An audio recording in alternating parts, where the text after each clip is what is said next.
একজন STM officer তার বান্ধবীর বিয়েতে যাচ্ছিল। সে একজন সাধারণ মেয়ের পোশাকে ছিল, না কোনো সরকারি গাড়ি, না কোনো নিরাপত্তা, শুধু একজন সাধারণ মেয়ের মতো মোটরসাইকেল চালাচ্ছিল।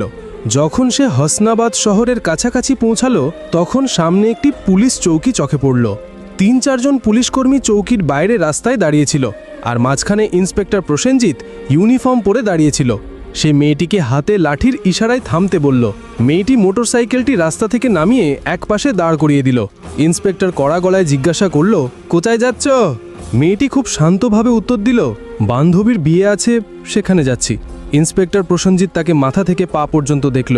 মেয়েটি ছিল 28 বছর বয়সী একজন সুন্দরী মহিলা, যার নাম ছিল বর্ণালী সিং। তারপর হাসতে হাসতে বলল, আচ্ছা, বান্ধবীর বিয়েতে খাওয়া দাওয়া করতে যাচ্ছ, কিন্তু হেলমেট তোমার বাপ পড়বে কেন পরনি? আর এই মোটরসাইকেলটাও খুব জোরে চালাচ্ছিলে। চলো, এখন চালান দিতে হবে। ইন্সপেক্টর প্রসেনজিৎ চালানের প্যাড বের করতে করতে বলল। বর্ণালী বুঝে গিয়েছিল যে তার নিয়ত খারাপ হয়ে গেছে এবং এটা একটা ছুতো। সে বলল, স্যার, আমি কোনো আইন ভাঙিনি।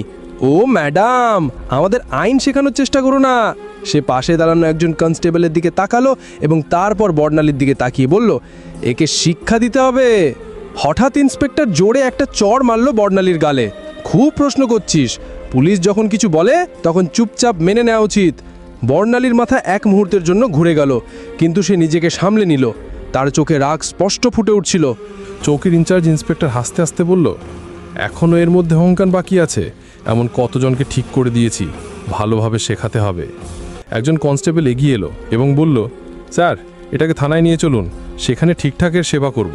তখন বুঝবে পুলিশের সঙ্গে কিভাবে কথা বলতে হয়।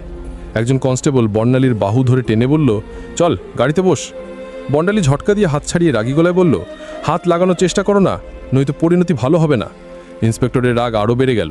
সে একজন কনস্টেবলকে বলল, এর অহংকার দেখো। একজন কনস্টেবল এগিয়ে এসে বর্ণালী সেনের চুল টেনে ধরল এবং জোর করে টেনে নিয়ে যাওয়ার চেষ্টা করল। বর্ণালী ব্যথায় কুকিয়ে উঠল, কিন্তু তখনও পর্যন্ত সে নিজের পরিচয় কিছুই বলেনি।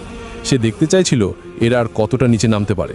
তখন একজন পুলিশ রাগে তার মোটরসাইকেলে লাঠি দিয়ে মারল এবং বড়বড় করে বলল, বড় সাধু সাজছে, এখন তোরে খেলনা বানিয়ে খেলবো। বর্ণালী সিং ভালোভাবেই বুঝে গিয়েছিল যে এখন তার সঙ্গে কি হতে চলেছে এবং এরা কতটা নিচে নামতে পারে। ইন্সপেক্টরের চোখে রাগ ছিল। সে জোরে চিৎকার করে বলল, তোর মতো অনেক বুদ্ধিমান দেখেছি, পুলিশের সঙ্গে বাড়াবাড়ি করবে? আজ মজা দেখাবো। চল, ওকে থানায় নিয়ে যাও, সেখানে বোঝাবো। এই সময় বর্ণালী সিং তখনও চুপ ছিল। সে তার পরিচয় প্রকাশ করার কোনো ইচ্ছা দেখায়নি।